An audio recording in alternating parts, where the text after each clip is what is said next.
Around the SEC, brought to you by Precision Chemical and Equipment. Come check out our selection of Exmark, Yazoo Keys, and Dixon zero-turn radius mowers, located 1/2 mile south of Siegen on Airline Highway. The Tennessee Volunteers. Former Tennessee safety Jansen Jackson has a new home. He's back home at McNeese in Lake Charles. The transfer occurred less than a week after Derek Dooley dismissed Jansen Jackson from Tennessee due to unspecified reasons.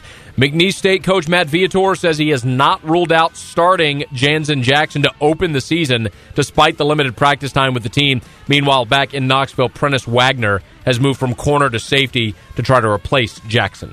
The Georgia Bulldogs. Georgia's football team practiced Saturday without one of its starting cornerbacks, its number one punt returner, and an occasional offensive playmaker. All three rolled into one makes up Brandon Smith, who missed practice with a foot injury sustained last week. Also, Mark Richt said Smith's status is day-to-day, but optimistic that he'll be able to play Saturday against Boise State. One guy that's questionable is John Jenkins. He's the much-touted JUCO transfer at nose guard.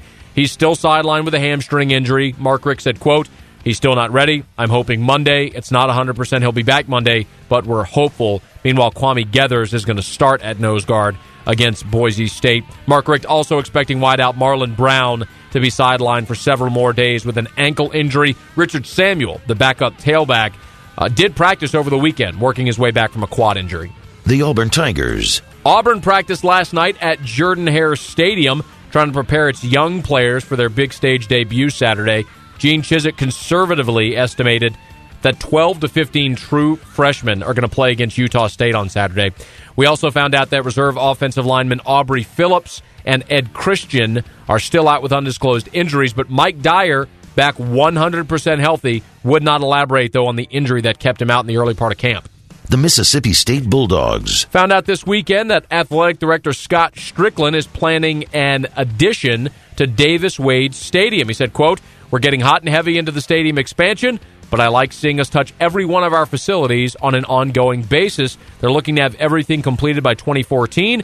The expansion will add 5,000 to 7,000 more seats to Davis-Wade Stadium." Meanwhile, on the basketball court today, Rick Stansberry gave the boot to freshman DJ Gardner for repeated actions deemed detrimental to the team. He's a 6'7" guard, was expected to be redshirted this season, wasn't very happy with the decision, posted a profanity-laced tirade on his Twitter account. Gardner's the fourth Bulldog to leave the Mississippi State basketball program in 9 months. The Alabama Crimson Tide. And one more basketball note, Alabama newcomer Moussa Gueye, the lone center among the school's 6 2011 signees, is going to miss the entire 2011-2012 season. Tore his ACL last week in a pickup game in Tuscaloosa. 7-footer, changed an early commitment from Valpo to Bama, was expected to be a potential replacement for power forward Chris Hines as a physical presence in the paint. But Moussa Gueye, the lone center for Alabama's signing class of 2011, tore his ACL, done for the year. There you have it. That is Around the SEC.